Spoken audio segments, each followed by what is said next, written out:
Do you ever hop into a match of Apex and you feel like you can't aim properly, or more like there's a really frustrated, angry, upset chimpanzee constantly hitting your thumbsticks or mouse while you're trying to play because it wants you to make Kraft macaroni and cheese? But seriously, we all have those days where our aim is just not what it should be or not what we know it could be. And for that, personally, I hop into the firing range, and there are 6 methods that I use to tighten up my aim and just get ready to hop back into matches and try my best to not suck. How many times are your enemies going to stand perfectly spaced from each other and not move? Never, short of maybe if they're looting death boxes. But this is about learning how to bridge the gap in between 2 targets, not about making sure the conditions are perfect, because they never will be. You're going to lock yourself into using a single fire weapon. In this case, the wingman is usually the go-to, and it's going to increase the area of risk. You miss one shot, and it's big. It's not like missing 1 or 2 bullets in an R301. Ping your target, make sure you're standing 10 meters away, and then all you're going to do is go from one to the next. You're just going to shoot them. However, what you can do is upgrade this. You start out making sure you're hitting the targets, then you make sure you hit headshots. And then from there you go to hitting all 6 targets. If you're feeling ambitious, go for 6 headshots on all the targets. Do whatever you want, but the point is, stay stationary, stay at least 10 meters away from your target, and just focus on actually landing your shots. The whole point here is to be purposeful with your shots. Don't just go quickly between each target because you can. Aim, fire, aim, fire, aim, fire. Make sure that your bullet is actually going to land. For this next exercise, I don't even want you to shoot. Seriously, you're not going to be shooting anything, but it's still going to help. What you're going to do is stand dead center on the rail, or try to be dead center on the rail that takes one of these targets and moves it left to right. Be about roughly 40 meters away. Back up a little bit, 40 meters. And for me, I'm going to use the 30-30 repeater because it has these nice guides on the left and right for the iron sights, so I can stay on target. And all you're going to do is just aim here and just trace. Now you can see I'm moving a little bit too fast from the target, which means, maybe my sensitivity in my ALC settings needs to drop by 10 points, or basically like 1%. And you're just going to trace your target.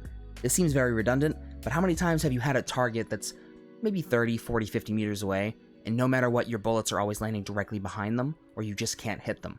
Just focus on doing this for 1 or 2 minutes before you hop into another one of these training methods, or before you leave the firing range to hop back into a game. I chose to use the iron sights on this because we're all at the mercy of RNG, and sometimes you can't even find an optic. So it's best to practice doing this with iron sights, which I recommend doing with just about every gun when you're in the firing range. However, if you want, you can mess with the per optic settings inside of your sensitivities.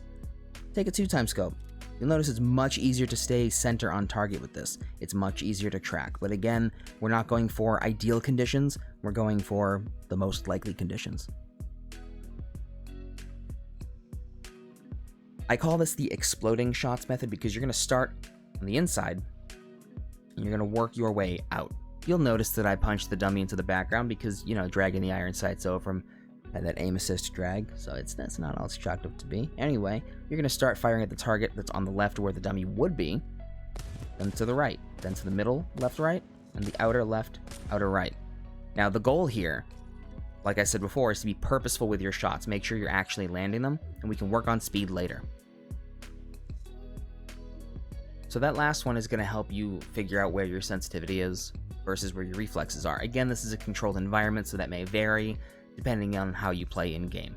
But it's going to tell you a bit about your sensitivity. Maybe it's too high, you keep overshooting the target, or maybe it's too low and it's taking too long to drag between targets when mentally you're already there firing at them. This next one is just basically an inverted version of exploding shots, because it's called imploding shots. I'm a genius. So you're going to start on the outermost target and then work your way in.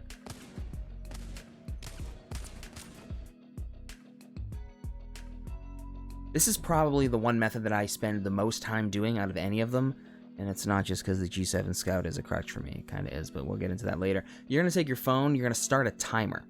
You're going to do the stopwatch function. You are going to time yourself each time you do this. Get your Scout, get your 3x sight, or 2x if you feel more comfortable with it, whatever's good for you, and at least a purple mag so you have 20 shots. Now, the trick here is you can't miss any shots, and I'm not saying that to be a coach. I mean, if you miss a shot, restart, reset, try again. And you will miss shots and it will piss you off. But the point here, you've heard me say before, we're trying to be purposeful with our shots. So you're going to aim down sight, aim at a target. Once you know you're going to hit that target, pull the trigger. That sounds simple enough, but quickly you're going to find that you're going between targets too fast, and you're going to miss one. Not me, because I use this way too much. Seriously, I use this gun way too much in game.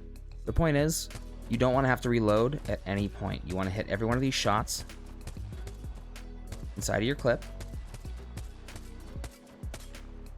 I missed the last one. Are you kidding me? That's a great. I'm keeping that in there. That's a great example. Once you hit all 20 shots, that first time that you get, that's the time to beat. That is your worst, and you can only do better from there. So you're going to try to beat that time as often as you can. Maybe keep it on a post-it note near your monitor. Keep it nearby, because that is the time to beat.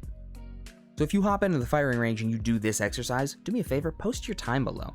I'm curious. Don't be ashamed. We don't judge here. I just want to see what you guys are getting out of this, and maybe if you do it a few times, tell me what your starting and your end time was, just for fun. Stand on this rock that overlooks the glorious firing range. Use a 2 to 4 ACOG. Your goal, all you have to do is hit the 4 moving targets in front of you. And you're not timed. Not yet. Aim, fire, aim, fire, aim, fire. And I'm not going to repeat it again, but you know what to do. This is similar to the shooting gallery method because, I'm going to say it again, I am. Be purposeful with your shots. You have 4 in the clip, you have 4 moving targets, make sure you hit all of them.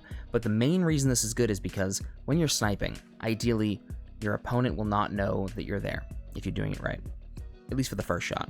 So what you're going to do is you're going to track them. They're going to move from point A to point B, wherever that is for them, in the most linear path possible. If they're not being shot at, they're going to move in a straight line to be as quick as they can. Your first shot is actually going to emulate just a little bit of what it's like to hit this target apart from, target size and move speed. Keep in mind that this place, it's not perfect, but it's here and you can use it to your advantage. Consider trying one of these methods for 5 minutes, or 2 methods for 10 minutes, whatever you want to do as a warm-up before you hop into games. And if you're not sure why maybe when you do this you're not hitting your shots the way you want to, I have a video coming out tomorrow about FOV and how it could be seriously impacting your game, why you might have it set wrong. And no, I'm not just going to tell you to slide the scale all the way up, because I'm not a competitive Apex player and I don't believe in that crap.